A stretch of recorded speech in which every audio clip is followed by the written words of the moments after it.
Locked in the bunker, shadows shake. One man clapping secrets awake. Board games living, dice they break. Echoes pound and hearts they quake. In the bunker, board games rolling. One man clapping, stories growing. Hard rock thunder, speakers blowing. Clapping loud, the unknown showing. Welcome to the sound of one man clapping. I am the one man coming to you direct from the bunker, returning to our regular format this week, but only because I cannot tell time. True story, I had two exceptional international guests lined up today, but alas, I have no idea how to use a clock, it seems. Watch this space. Hopefully, we'll be able to get that rescheduled, and we'll be back with awesomeness. This is a podcast about board gaming, board game culture, and growing old gracelessly. Sharing with you today all the games that were. We're going to talk about what's coming in with incoming. We'll hit crowdfunding vibes with FOMOMOFO, and then we'll chat with the voices in my head before giving someone the clap. On with the show.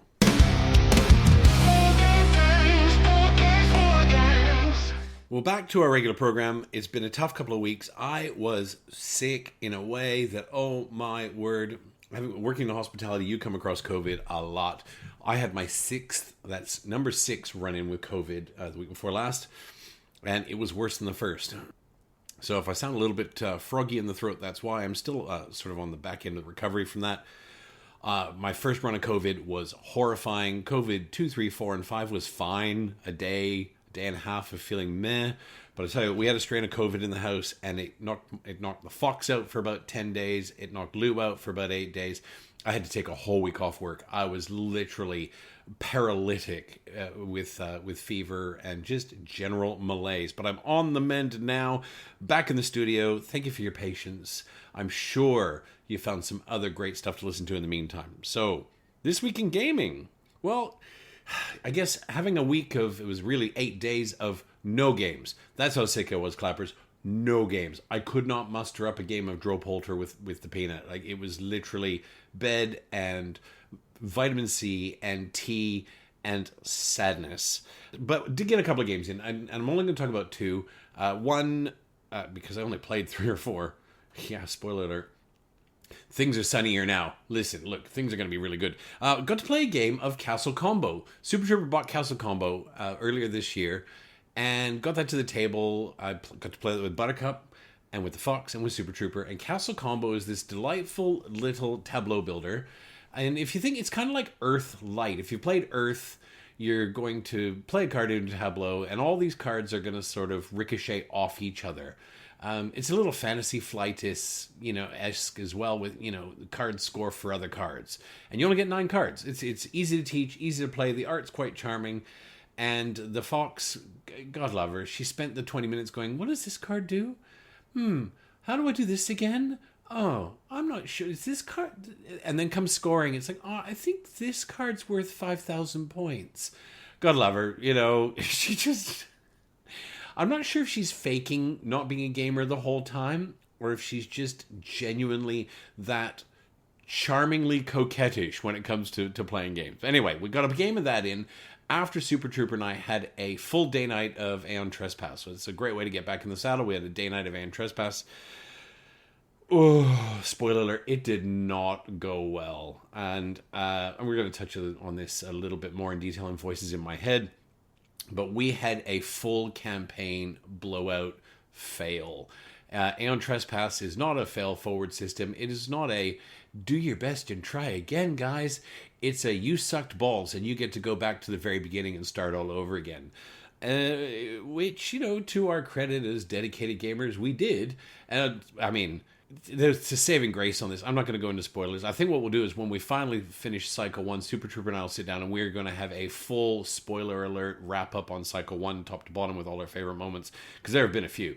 But you get to a point where the world ends, game's over. You haven't achieved something in a certain amount of time or a certain amount of activities. I'm not going to spoil what happened to us, but it was bad.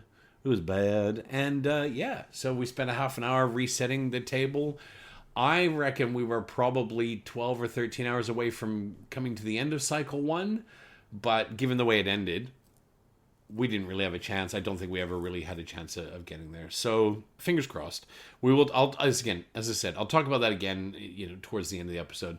But mildly devastated. But also, anyway. Park that. We'll pick it up again later. We failed. We bombed out. I reckon we were about 40 hours into the campaign, and Aeon Trespass basically just said, "Now you guys suck. So go and think about what you did, and come back and try again." So that's what we're doing. And that's all the games. Oh man, like it's nice to be playing games again. But I'll tell you what, when you have that, it was maybe 10, 11 days, no games at all. I got a couple of little games in with the Fox and the Peanut as I was easing back into being able to sit upright and hold a conversation without looking like Gilbert Gottfried. But I'll tell you what, I missed it. I'm so happy to be back at it. I've got another game day coming this Saturday. We've got Project L in the Cracker in the bunker again, which is going to be a great day. And yeah, that's it. I'll be traveling for work this week, so I'll be packing some small box delights and hopefully getting some of that to the table while I'm away. This week on Incoming, there is nothing. Let's not bury the lead. Let's just go straight to the bottom line. There's nothing. I don't have to deal with Postman Pete's bullshit coming up the driveway going, "Oh, this is so heavy. What are you? Some kind of drugs importer?" I don't have to deal with that this week because there's nothing. There's just only sadness. There's no game who shall not be named on my doorstep, although rumors say perchance it might be delivering this week, which is amazing because I'm not going to be home all week. So it'll arrive on Tuesday or Wednesday. I said to the Fox, I'm expecting a box this week. It's going to weigh 22 kilos, and I just put it to one side.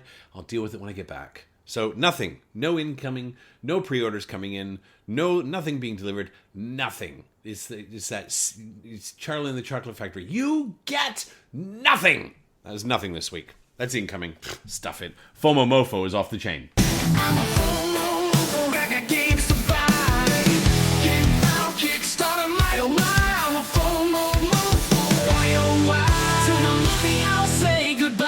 So, this week in FOMOMOFO, I guess I'll start with the usual disclaimer. This is not an exhaustive list of all things crowdfunding. If I did that this week, we would be recording till basically the sun comes up tomorrow, and I'd have to pull an all-nighter, and then I would be in a absolutely tragic place for my first day at a new job tomorrow. That's right, I start a new job tomorrow. I got rid of the old one. I've got a new challenge coming. First day of work. I don't have the time to do an all-nighter just to cover every single campaign that's live right now because there are literally dozens of campaigns right now. But this is merely a snapshot of the games I like, the games that have caught my eye, the games that I think are noteworthy for my personal tastes, or games that have lots of toys, and sometimes all of the above. I'm going to kick off first with one that I think I'd really like to play. And it looks great, and it gets a lot of good press, and that's Fate Forge Chronicles of Khan, and that's coming out with a reprint, with an expansion. I think that's on Kickstarter from memory, and I'm not going to lie, this looks really great. I guess look, the minis look fine. I want to say fine. They look fine. They don't look amazing. They don't look terrible. They look fine. The art, it's also fine. I think I look at the art that's on Fate Forge Chronicles of Khan, and I think it probably really appeals to some people. I find it a bit generic. That's just me. That's just my personal take on it. It's innocuous enough. It's not offensive. We don't, to the best of my knowledge, have barbarian women fighters in G-strings and bikinis, which is always nice to see as the dad of 3 girls. The characters seem very generic. You've got the shaman and the mercenary and that sort of which I guess it has its own benefits. I personally like a little bit of flavor and a bit of flair, but I guess if you're playing Fate Forge, I don't have to remember that my character's Plumbus the Younger Knight or Farwonkel the Uber Source Monkey. I don't know. Some of it gets really wild. Some of it gets really wild. I have to admit, I'm 30% of the way through Agamonia. I can't remember the 4 characters' names that I'm playing. I can't. But when I'm playing at the time, I do call them by name. I don't know if it's if I'd be playing Fate Forge, you go, all right, it's time for the shaman to act. It's not a gripe. It's just I like stuff that's got a little bit more personality. Apparently, it plays really well solo. I've looked at some playthroughs. I've looked at some of the stuff that's out there. It plays. I believe you've got to play 2 characters. You've got to play 2-handed, which I have no issue with whatsoever. But you've got to, it's not like ATO, for example. If you want to play on Trespass solo, you have to play four-handed, which I think is not just doable, but I don't think it would be pleasant, or not as pleasant as some of the other games, for sure. Agamonia, I play four-handed. It's fantastic four-handed. Fate Forge, I believe you have to play two-handed. I don't think there's true solo. And apparently it plays really well. The decision space is just right. This is a huge package. There's a lot going on in this. The all-in deluxe is 271 Australian dollars. It's $42 shipping, which sounds like a lot, I guess, but it's not. It's only 16%. It's 16% of the price of the game. And really, if you're getting anything less than sort of 18-20% price of the game for shipping, I think you're doing pretty well in 2025. I guess my personal issue, and it's not an issue, but my personal issue with this is if I want it, I can get it tomorrow on Amazon for $145 with free shipping. Right now, the online campaign, the Kickstarter campaign, obviously comes with all kinds of quality of life issues. It's got deluxe items and metal bits and plastic bits and wooden bits and dual layer bits and whatever else. And you know, I love that stuff. I also am not incredibly good at delayed gratification if I don't have to go through that. Now, I pledge for a lot of games. I've got a very large catalog of stuff that I'm waiting on, going all the way out to the end of 2026 at this point. And, you know, I'm okay with that. If I could get that game off the shelf, I would. So, for example, Agamonia was a crowdfunding campaign. They recently had a reprint, and they were very clear in the reprint. They said, look, we don't have any changes in this game. We don't have any errata that we've discovered. We don't have anything different. There are no changes for this game. So don't feel like if you've played the first one or you own the first one, that you have to upgrade. And just as the game was going into its reprint status on Kickstarter, my good friends at Gameology in Melbourne had a copy on sale from the previous campaign. And to be honest, the price from the previous campaign was, I think, the exact same as getting it on Kickstarter. And that's probably because the price differential between the first print and the second print was much higher. So, for example, it might have been $110 in the first printing, and it's going to be $230 in the second printing. Whatever. I have no facts in front of me. I'm just plucking these numbers out of the air, guys. And whatever the price was for the Kickstarter, the second printing, that's what I could get it for from Gameology at Melbourne. And so I did. Because if I don't have to wait a year and a half for something, I'm not going to. So I think for me, Fate Forge Chronicles looks great. It's got a great write-ups, great reviews. People really like it. As far as campaigns go, you know, there's a lot of people that talk about I won't use the word influencers, but a lot of content creators that talk about Fate Forge particularly feeling quite fresh and different if you're suffering campaign fatigue, which I know we can, and you know, in Voices in My Head this week, we're going to be talking about campaigns in particular. But there it is. For me, you know, the other thing that's, I guess, I'm not jumping at the Kickstarter campaign on this one is I'm getting kind of tired of setting up a scenario for 25 minutes, you know, a la Jaws of the Lion, you know, with boards and doors and tokens or whatever the case is. And that's what this is. And that's no disservice to Fate Forge Chronicles, because I know there's a certain joy and a certain zen in setting up a scenario. I certainly really enjoy setting up things like Voidfall. It takes me 40 minutes to set up a game of Voidfall before everyone walks in the door. And I really like it. I love the precision of laying it all out and that sort of thing. But when it comes to, you know, I tried playing Jaws of the Lion solo after Lou tapped out, and I tried starting Gloomhaven solo after Lou tapped out, and I just found the juice wasn't worth the squeeze for me, and all the work and if it is for you, then that's great. I'm not trying to yuck someone else's yum. It's just for me, you know, when I look at something like Agamonia now, which has the Jaws of the Lion 2.0 version, where it's a great big spiral bound book, and I do mean a great big one. It's like an A3 spiral bound book. You open it up, and it's got the rules for the scenario on one side and the scenario on the other, and they do have some monstrous scenarios, which they've included huge, basically cards. It's not as heavy to call it a board because it's only one scenario, but it's a nice thick card you lay on the table and you plunk it down, and that's the scenario ready to go. I really love that because it means I can go, right, I want to play Agamonia. I can actually go from no Agamonia to ready to play Agamonia in about 15 minutes. So Fate Forge seems to be doing quite well. I think there's an increasing difficulty in doing campaign games because of the aforementioned campaign fatigue. I think a lot of people have just tapped out. They've done Gloomhaven, they've done Frosthaven, or half of Frosthaven, or a third of Frosthaven, or they've finished it all. They've moved through Oathsworn, Isis Vanguard, Tainted Grail 1 and 2, all of these sorts of things, and there is kind of a little bit of a fatigue out there, and I think it's going to get harder and harder for board game designers to do this sort of stuff. Again, we'll touch on that a little bit later on, but there it is. So that's Fate Forge Chronicles of Khan. Back it, don't back it. I actually, look, I may still, because I like the quality of life stuff. I know I say I have trouble waiting for things. This is meant to fulfill in November of this year, and by then I would think I'm going to be well done Agamonia. I'm going to be well done, if not nearly done, with Earthborn Rangers, because that's not a massive campaign. We'll see. I do love the quality of life stuff. I do love minis. I do love metal stuff and plastic stuff. So look, it's not a no. It's a probably not, but I think there's 8 or 9 days left in the campaign, and who knows with me, right? I'm as flighty as a 3-winged fucking owl. And going on from there, it is a pew-pew space fest right now. You pick your flavor of space, and oh my god, you're spoiled for choice. There are like 6 space campaigns out there right now. You pick your flavor.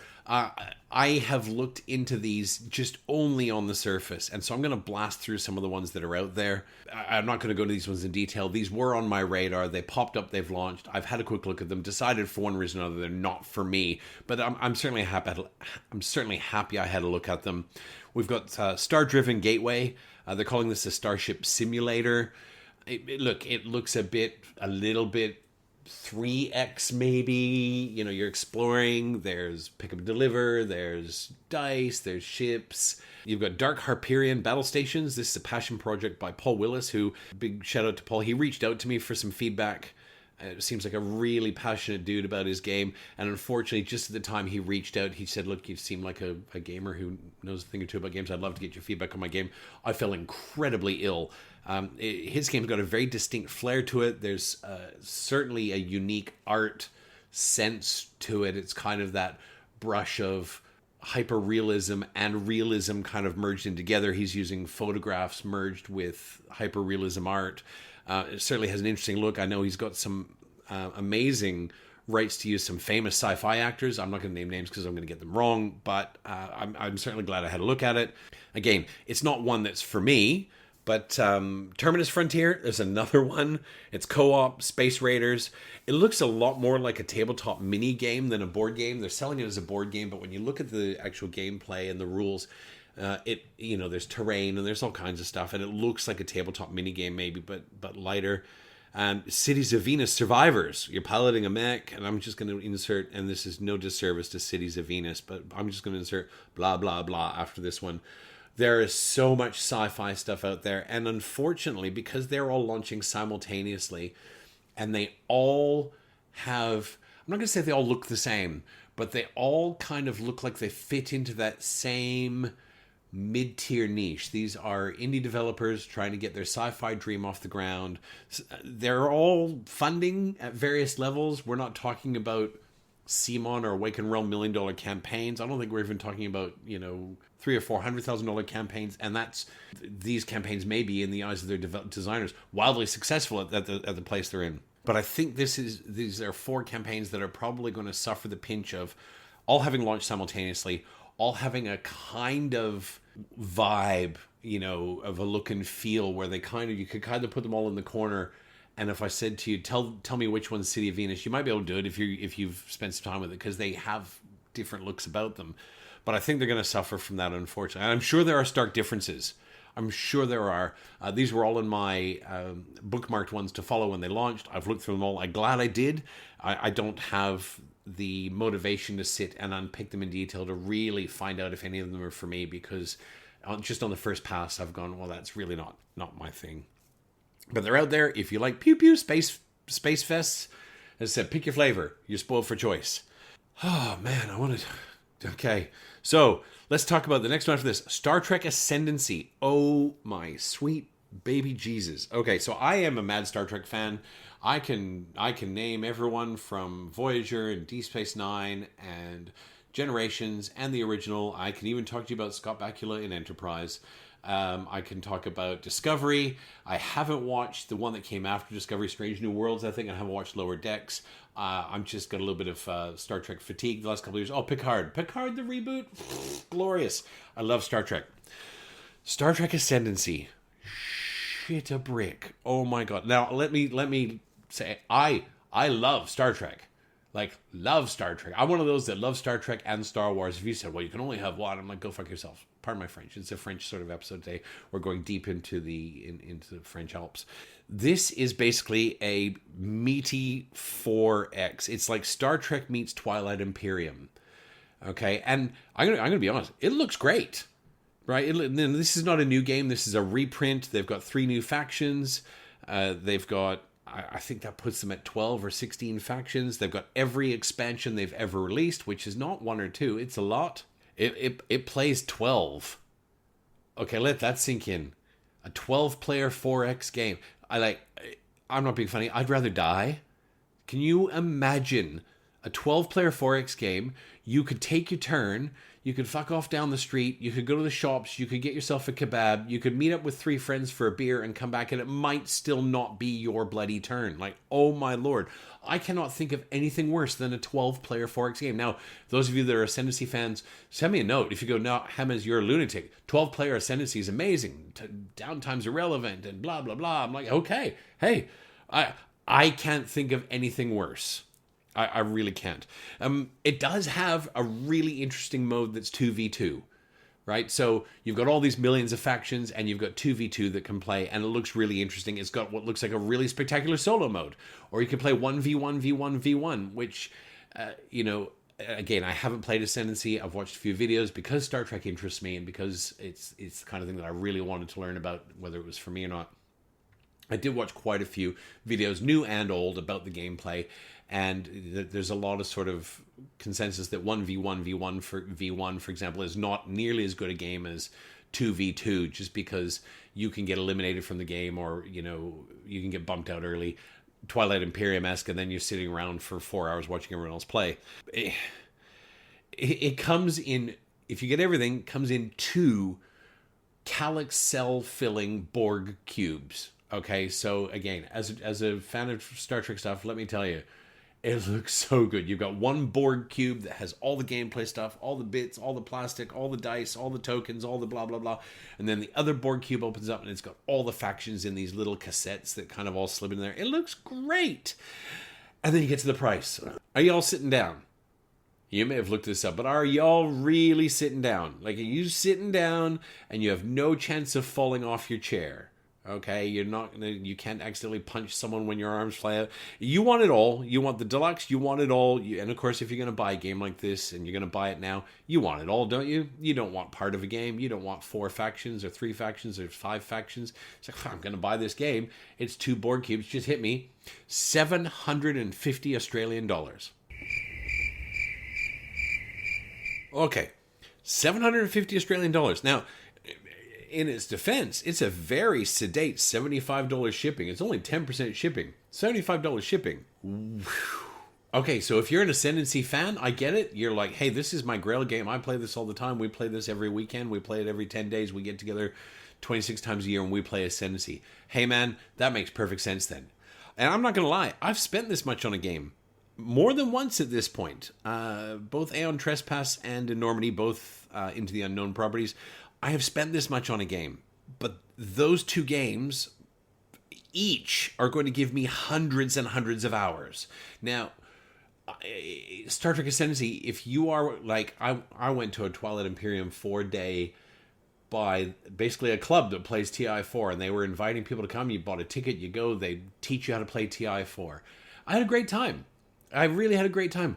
But oh my word, this is like a cult. Like these guys, some of these guys, they're like, yeah, I've played TI4. I've got 700 recorded plays of TI4. I'm like, what? Yeah, that's all I play. Every weekend I play 2 games of TI4, Saturday and Sunday. And I've been doing that for 9 years. I'm like, what? You what? Yep. So they're not board gamers. Because when I started talking to them, I said, what other games do you play? And they're like, what are you talking about? We don't play other games. We play TI4. I'm okay, man. Like, and don't get me wrong, I had a great time. They're great guys. There were a lot of us. There was like 60 of us there for the day or whatever the case is. And they, every table of 6 or 8 had at least one expert on there that was basically like a game master helping us through it, helping everyone through it, because it's a long day. TI4 is like, on a short game of Twilight Imperium 4 is like 6.5, 7 hours. I had a great time. I don't feel like I ever need to play again. I would play again, but I certainly would not go and buy Twilight Imperium 4. And TI4 is the kind of game that if you're at a table and you've got newbies and experienced players, the newbies don't have a chance. Like, no chance at all. So if you're going to play, you play with newbies. Now, maybe there's this same cluster of Star Trek Ascendancy fans out there, and if you are, I take my hat off to you guys, because if that's your jam and that's what you do, then this looks like a fantastic package. And if it was for me, if I was playing one game over and over and over till the day I die, then, I'd want the Uber set. Even with stretch pay. Stretch pay is like 5 monthly payments of $140 or something. That's a manageable payment structure. But in the end, I've dropped $750 for a game that maybe I'll play once a year. Maybe it would be my best solo game ever. Maybe, and I'll end up playing it 50 times. But even then, it's not for me. It looks amazing. It looks amazing, and if you're a Star Trek fan, or you're an Ascendancy fan, or you're a 4X fan, and you don't have to get the all-in.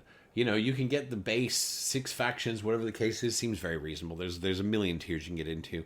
I like to buy the whole game or nothing because, I have this weird compulsion to, if I'm going to buy a game, well, I better have all the game, because if I don't have all the game, I don't have any of the game, and if I don't have all the upgrades, it's unplayable. So for me, you can label that with whatever you want. Star Trek Ascendancy. Oh my god. After that, something a little tamer, a little smaller. Fame and Fable. Like, Fame and Fable's I've been watching this one, waiting for it to come to crowdfunding. I bookmarked it, I want to say 2 months ago. It's got a really interesting aesthetic.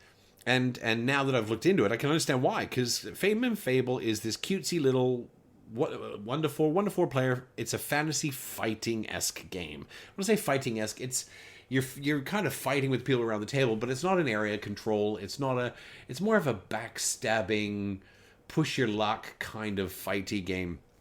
And the game designer is a graphics design artist. So he's a graphics design artist turned game designer. I don't know that he's made an amazing game. I've looked at it. And the art is highly stylized. It looks like something off like a medieval tarot deck or something. Or something maybe, Homer Simpson saw after eating the world's hottest chili. It's candle drinking art for sure. But it certainly has an aesthetic that is unique. There's not much out there that you will ever see that has the same kind or style or theme of art as this. So certainly I haven't seen anything like it. And it's worth checking out. This is an indie project, right? This is the reason for crowdfunding. It's projects like this that crowdfunding, really came to light for. The little deluxe, okay, I'm going to say it's a little concerning. It's not, but it is, and I'll explain myself. The deluxe version, which has all the wooden bits and all the upgrades and dual layer, blah, blah, blah, is less than $100. Now, that also comes with $40 in shipping attached, so it's a 40% shipping differential. And that's probably because he's not opted to build some of the shipping into the game. To be honest, if he'd said the game was $120 and the shipping was $25, he'd be getting more money out of people, and it would sound a little more in line with other crowdfunding projects out there. A deluxe boutique indie board game for less than $100 in crowdfunding is really hard to come by. And when you're not going to get crowdfunded to the tune of $700,000, it means your economies of scale disappear. And I can't remember the number, but it's going to fund, but it's not funding to the tune of 10,000 copies, or I don't think even 1,000 copies maybe. And I've got that wrong, my apologies. So my concern is you've got a first-time designer or very early in his career game designer. It would be a horrible thing for his game not to actually get to the finish line, because it looks interesting. I can't imagine it's going to get a retail run. So if you like the way it looks, guys, I would say get it. I like the look. I don't like it 40% shipping like. And to be honest, the art is not really for me. I can see it really appealing to people. It's not for me. I love good art in a game, and good art for me can be anything. I'm a Maddie and O'Toole fan, but also I love Annie Stegg's art. I love Beth Sobel's art. I love Kyle Farron's art. I'm not in one sort of boutique art set. I do love good art in a game, and I'm not saying this is bad art by any stretch of the imagination. It's just not for me. And as much as, art doesn't make the game, you spend the time when you're playing the game staring at the art. And so for me, it's a no, but I did have a very good look at it. And I said it was a big one. We got a couple more to go. Coral Castle is live. Now, Coral Castle, as the dad of 3 daughters, I've spent more than my fair share with mermaids. Okay, so I have watched more episodes of H2O, which is this super dodge mermaid soap opera filmed on the Gold Coast up here.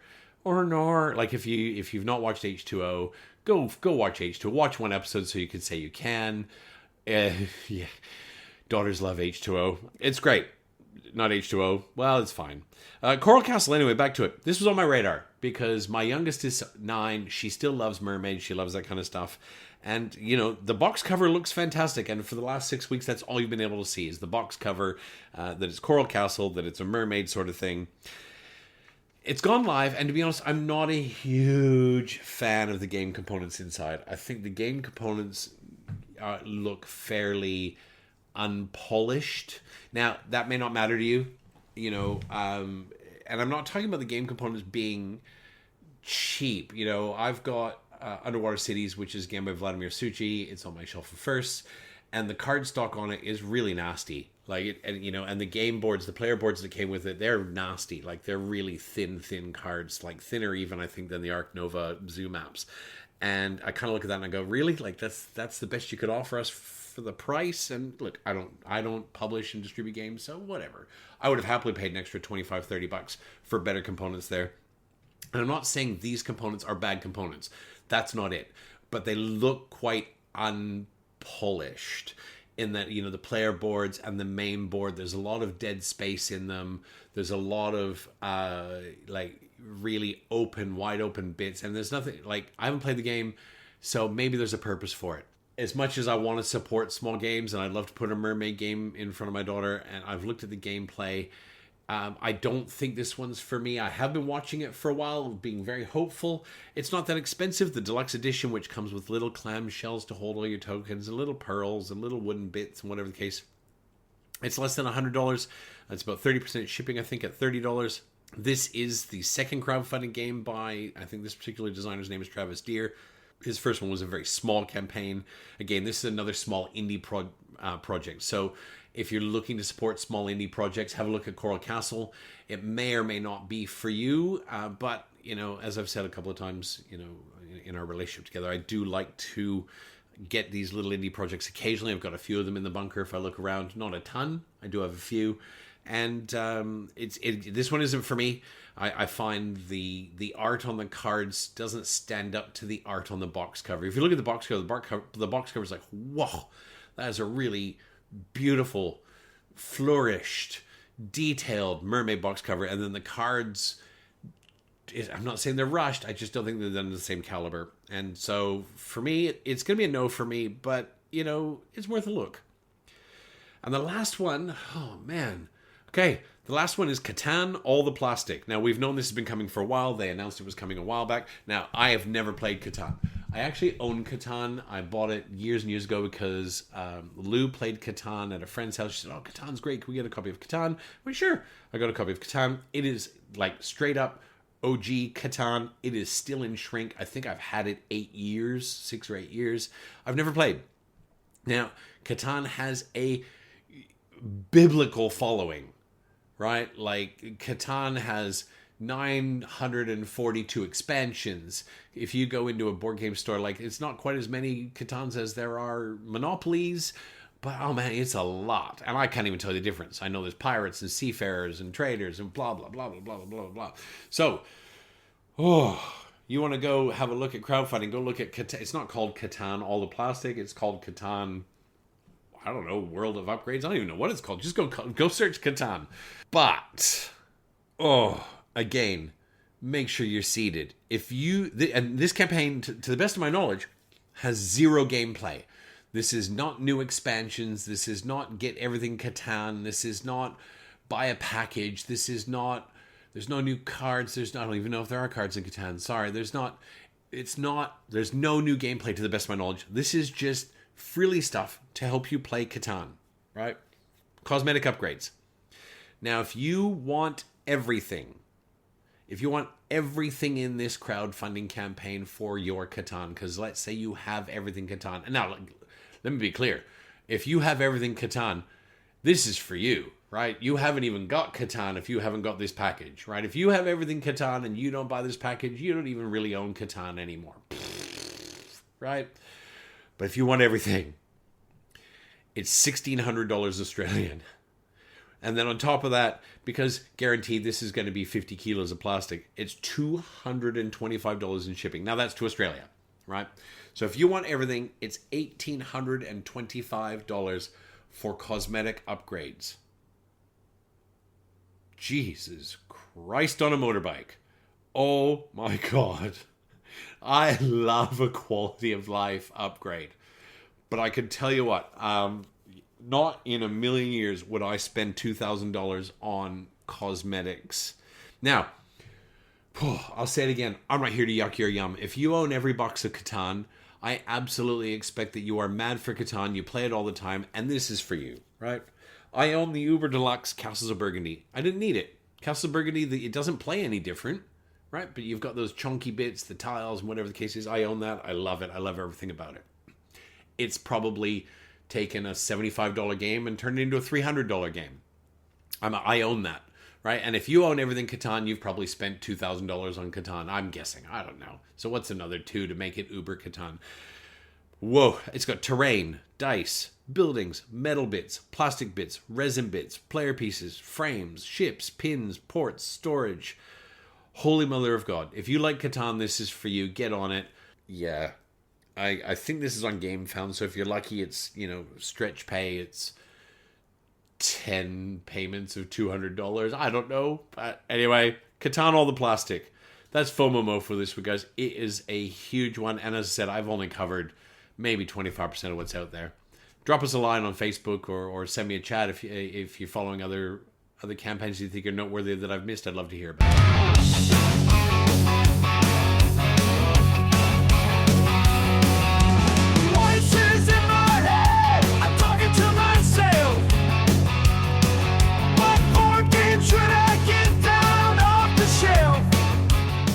This week on Voices in My Head, we're hitting the campaign trail.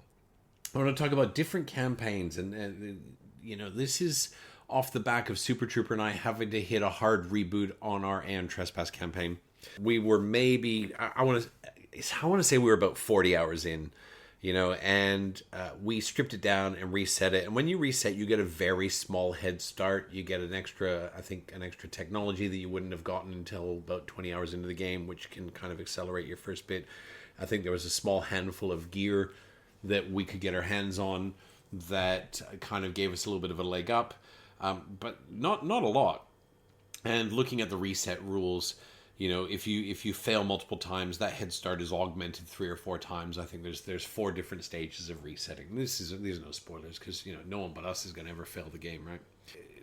And some elements, I won't spoil which ones, but there are some elements that persist from a game to another, but most don't. I think the elements that they've chosen to persist from one game to another are the right ones, because it actually gives you a little bit of a reward for going back and having to play a second time, because those elements that persist are going to let you see parts of the game that you wouldn't have the first time through. So I'm appreciative of that.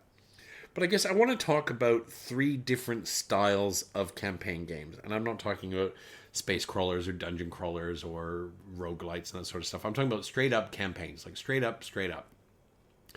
So you've got the Aeon Trespass style, where if you fail the campaign, and believe me, I think there are 4 ways to fail the campaign in Aeon Trespass. If you run out of days, if all your Argonauts die, there's plenty. If you run out of hull or crew, if your Argo fate hits 9, if you run out of Titans, or if you get to the end of the Doom storyline. So that's 7 ways, and that's 7 ways you can literally fail the campaign. And we came close a couple of times to having our ship obliterated. We got down to, I think, a small handful of Titans before we stumbled onto a cache of Titans. But it's 7 different ways that if any one of those initiates, it's the asteroid hitting Earth. It's the end of days. And that happened to us. And so you've got the type of campaigns which are hard fail. And I can't even name another one. I haven't played another campaign that's hard fail, right? I've played several. You know, you've got the next type where you've got the Gloomhaven, Frosthaven type campaigns where if you fail a scenario, you basically have to go back and do that scenario again.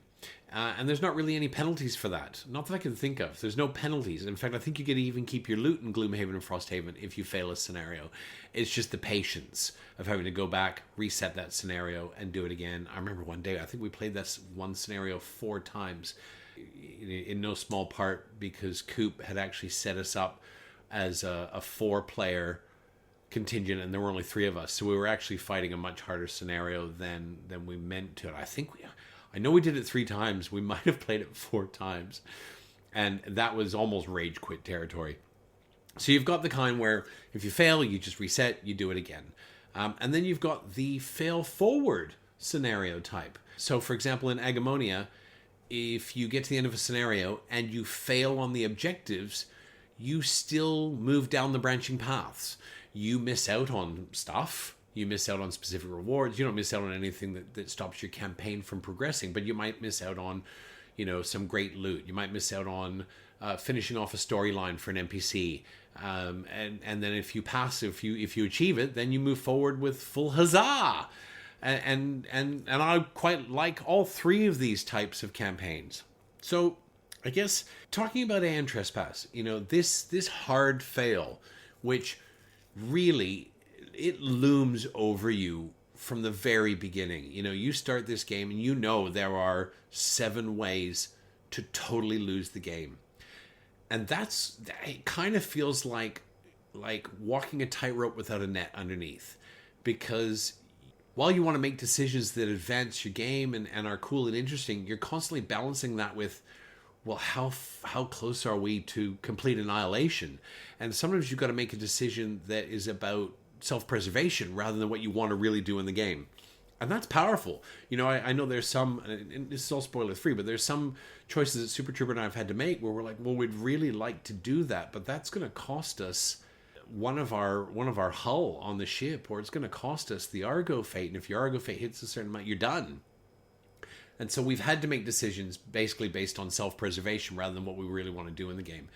And that's a hard decision to make because you know you're walking away potentially from something interesting, something helpful, something cool, but you're having to make these decisions basically so that you can, and you know, and in the end we obviously didn't succeed. But then you've also got the Gloomhaven Frosthaven scenario where, you know, you're in a scenario, you set it up, you work through the scenario, and you fail the scenario, and you basically just rewind time and you do it again. You start all over and you do that scenario all over again. And it doesn't penalize you for that, right? Unless it's been a while, I must admit, it's been probably about 4 or 5 months since I played Frosthaven. But from memory, there's no penalty for redoing a scenario. You just go back and you do it again. Other than it's taking you 2 hours and you've got to spend another 2 hours going through the scenario. I think that while I understand the reasoning, because the success in the scenario is directly tied to the story development in the way it's written for Gloomhaven and Frosthaven, as an example. I think that is my least favorite of the 3. Not because I don't want to do a scenario again, but because certainly I think Gloomhaven from memory was 75 scenarios. I didn't play them. I only played 3, so but I think it was 75. But I think Frosthaven at its fullest is over 100 scenarios. And if you've got to play some of those twice, or in some cases even 3 times, that's a lot of scenarios. And I'm not saying they're worth it. I'm not worth it, rather. I'm not saying they're not worth it. But in my experience of playing Gloomhaven, Frosthaven, Jaws of the Lion, the scenarios themselves, while interesting, are a bit Euro-esque in that they're not directly tied to the plot. And by that I mean, like, you've been chasing pirates down a corridor, whatever the case is, and you come to the docks and you've got to fight the pirates to get the piece of the puzzle. I mean, that makes sense. I get it. But it could be anything, is what I'm saying. It could be, and I guess I could say that of any game, but the scenarios, sometimes they feel a bit like you're playing The Crew. If you haven't played The Crew, it's another campaign game. It's a trick-taking card game where it's like, well, now you're at the bottom of the ocean, and so you've got to isolate all the twos in your tricks. Like, well, let's do that. Oh, we've got off the bottom of the ocean and our ship's repaired. Now we go to the next trick. And that's a little unfair in some ways, because I know every scenario in Gloomhaven and Frosthaven has a paint over it, has a skin over it that matches where you are and what you're doing. And there's an overarching story. But when you layer that over something like Agamonia, for example. Now, Agamonia, I think, is probably my favorite campaign game of the last 5 years, for simply the reason of how the game itself is emergent. So, and I know I've talked about this, so I'm not going to belabor it, because those of you that are regular listeners, you're like, yeah, where's the fast forward button? So what that means is you set up a scenario, and you've got this card or half a book or whatever the case is on the table, and there are a number of spots that are labeled, usually with the letter reference, and you've got a deck of cards sitting next to you, and you don't know what's at that spot until you approach it. So it might say range 2 on that spot, so when you get within 2 range of that spot, you pull the card that matches the letter and you read the text on the front. And it might say there's a steaming bag of what appears to be manure, but it's glowing green and could have something really cool inside, but the stench is amazing, and if you get too close, you could get really sick. So you know that's what's there. And then if you get to that actual spot, you can flip the card over, rummage around what's in the bag. You may have gone, well, it's a bag of poo, so I'm going to take my dude who's immune to poisons just in case. And the bag explodes with a poison trap, or there's, it's a poo-poo trap, whatever the case is. But inside is a glowing huzzah bracelet, whatever. It is a superbly interesting mechanic in that, when you start a scenario, you have no idea what's out there. Okay, and the spawns are driven by a different deck of cards. So when you set up for, say, a Frosthaven, you've got the book in front of you, you can see all the spawn points, you can see every creature, even if it's a room that has a closed door, because when you're playing Gloomhaven or Frosthaven, if a door is shut, you don't set up the room that's behind it. You kind of have a glimmer of what's behind it, because the book is there when you're setting up and you're like, oh, that looks gnarly. So you'll know anytime there's a closed door in Gloomhaven or Frosthaven that it's shit behind the door anyway, right? When you open that door, it's a shit show no matter what. And I mean shit show in the best possible way. But it's there. In Agamonia, you've got this delightfully emergent piece, which I think, if you hop over to something like Tainted Grail as well, Tainted Grail is more in that vein as well. Tainted Grail is I guess you call it a tile exploration. They're cards, they're tarot-sized cards, and each tarot-sized card represents a space that you can move onto and interact with, but you don't know what's on that card until you literally step onto it, right? So you don't have any idea. There's it's sitting there face down. You can get a glimpse of what's on it if you've got these way shrines that open up everything around the area, everything within one hex or one card around them. But again, you have that emergent scenario. And Tainted Grail was also a fail forward, right? If you failed a scenario, you failed the scenario and you moved on and you tackled another scenario. So what are the pros and cons, I guess?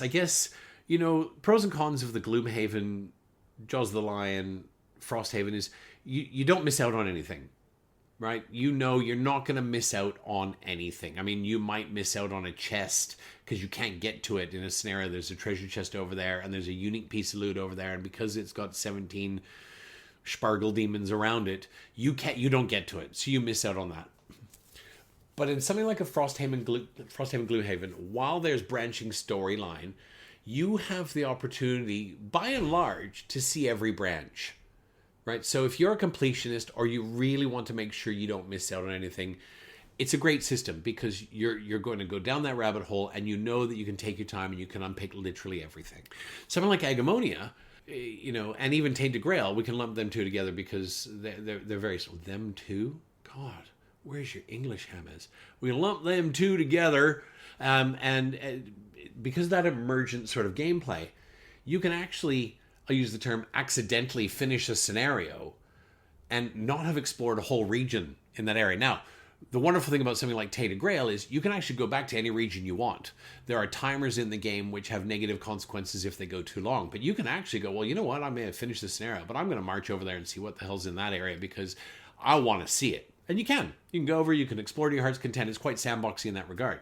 Agamonia, there's no going back. You finish your scenario, and if you fail it, you fail it. You're going forward. You're going down that branch in one direction. If you pass it, you're going down a branch in another. For completionists, that's tough. But at the same time, it gives you the opportunity to do replays. Now, I've mentioned before, I chose, there are 6 characters with Agamonia. I know the new reprint came with, I think, 2 extra characters, which gives you 8. Part of me wishes that I had played with only 3 characters so that I could play another playthrough with the other 3 and perhaps see a little more of the emergent storyline, whatever the case is. And similarly with something like Tainted Grail, I played with 2 characters, 2 of the 4 characters, and I will 100% play it again when Super Troopers finish with it, with the other 2 characters, because the storyline and the gameplay and the scenarios that you encounter and your opportunities and your options for passing scenarios is wildly different depending on which character you have, right? So Tainted Grail, it doesn't have a hard fail. It doesn't have a you fail that scenario so you're toast kind of thing. But what it does present is huge opportunities to, you may be doing the same scenarios on your next playthrough, but with completely different outcomes. And when I say different outcomes, I know for a fact, like, you know, when I finished a scenario and I finished it with Elgin the Candlemaker, the choice was if you have Elgin the Candlemaker, you're going down this branch, and if you had, can't remember the other characters, but I remember Elgin. He was instrumental in my success. You go down this other branch, and the branching storylines are superb. So I know, beyond the shadow of a doubt, that I've probably only seen 30% of Tainted Grail. And so that, while Tainted Grail has a fail forward, it has a fail forward that leaves you with huge opportunity and huge incentive and huge desire to replay. So where does that leave us with Aeon Trespass, which is hard fail? And I gotta say, I've never played a hard fail game before, and I wasn't gutted. I wasn't completely emotionally eviscerated to have hard failed on Saturday. I was disappointed, and when I say disappointed, I think I was disappointed thinking, oh, we're so close to seeing maybe cycle 2. And then we reset and we started again. And we reset and we started again, and we realized that a certain part of the game, one of the exploration bits you can do is persistent.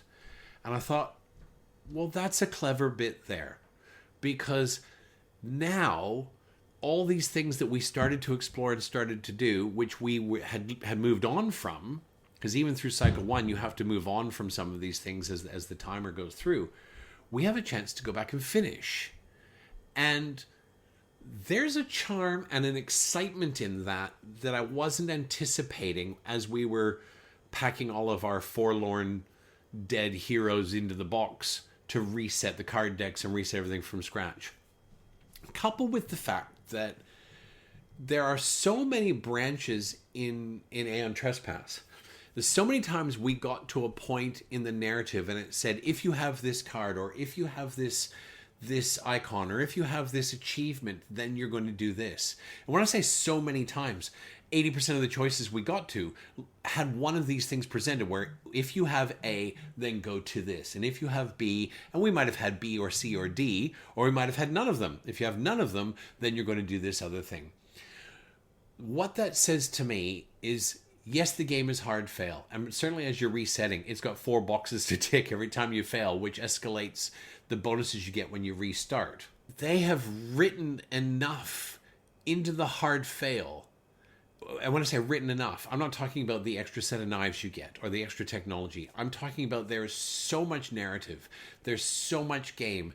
This game has so much put into it. And to date, I don't think we've had a single moment where we've encountered a game or a moment where the game contradicts itself, where it's left us painted into a corner, or which is a triumph of game design.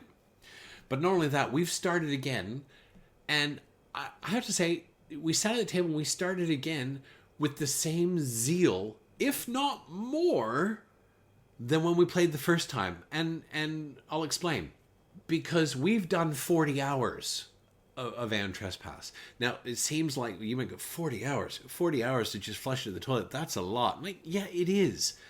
But also, we are so much better armed for what's coming. Whether it's the same again, or, you know, obviously we're going to have the same battles. It's the same primordials. We're going to have the same style and the same escalations of battles.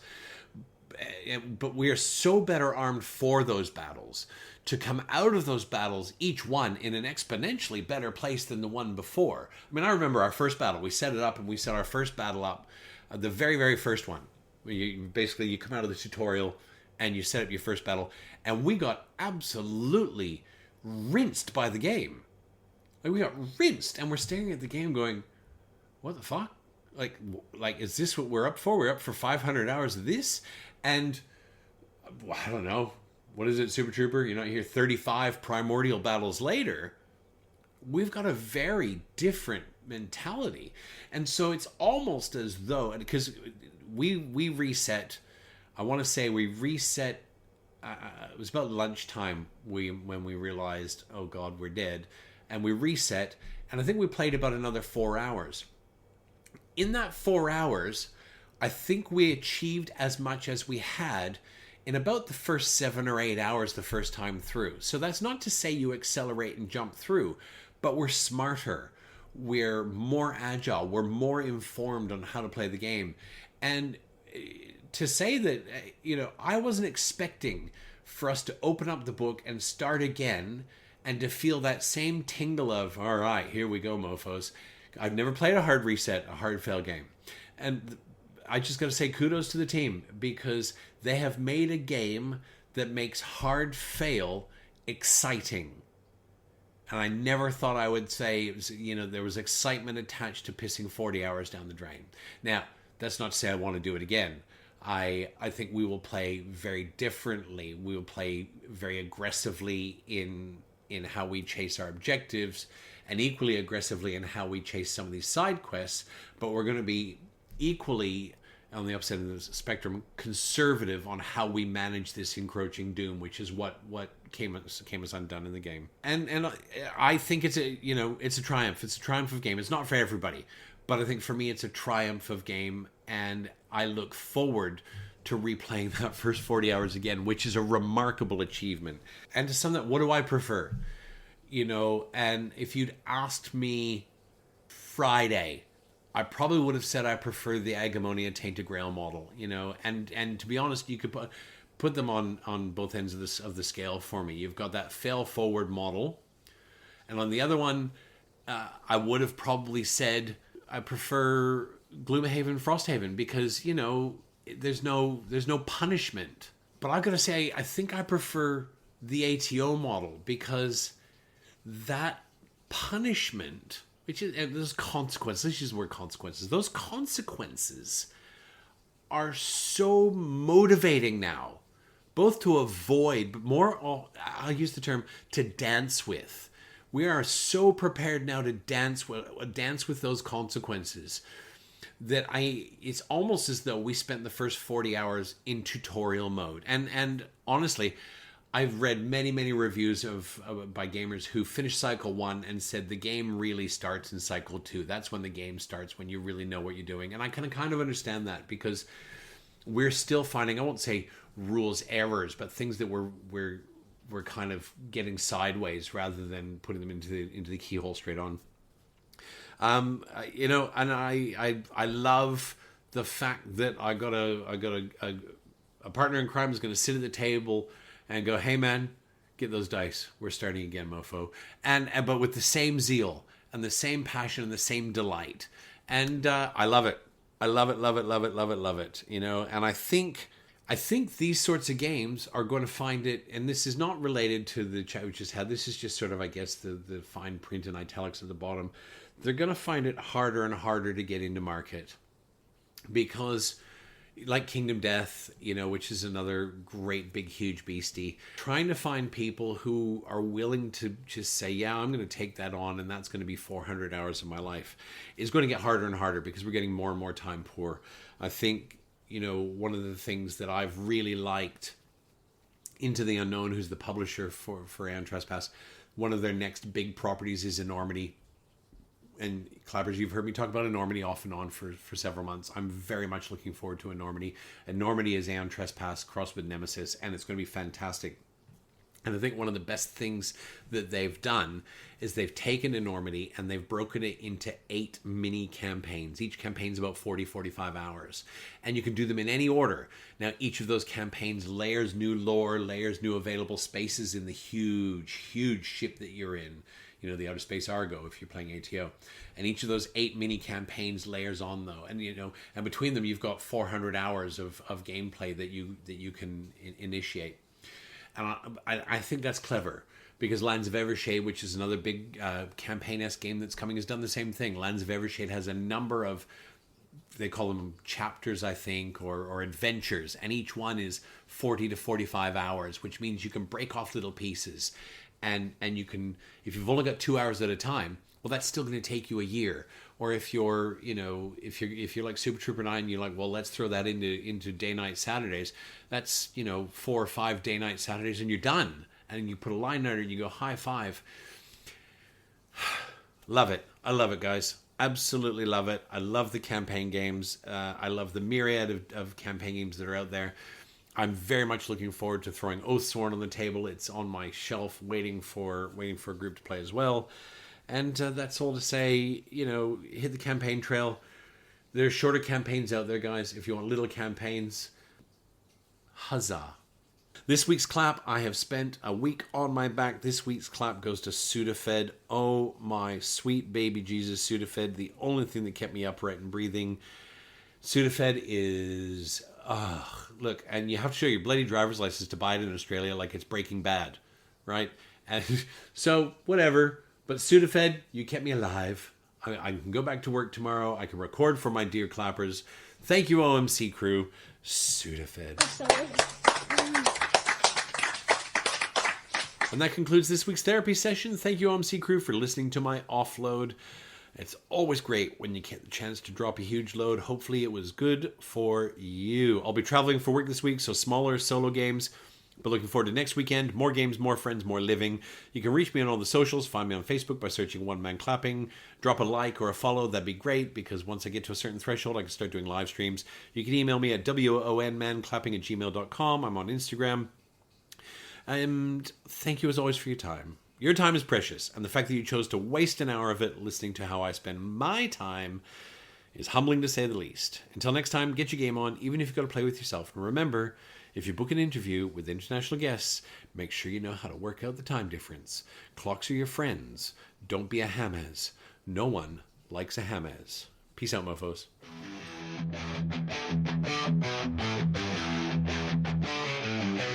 Locked in the bunker, shadow shaking. One man clapping secrets awake. Board games living, dice they break. Echoes pounding, hearts they quake. In the bunker, board games rolling. One man clapping, stories growing. Hard rock thunder, speakers blowing. Clapping loud, the unknown showing. Peanuts rule.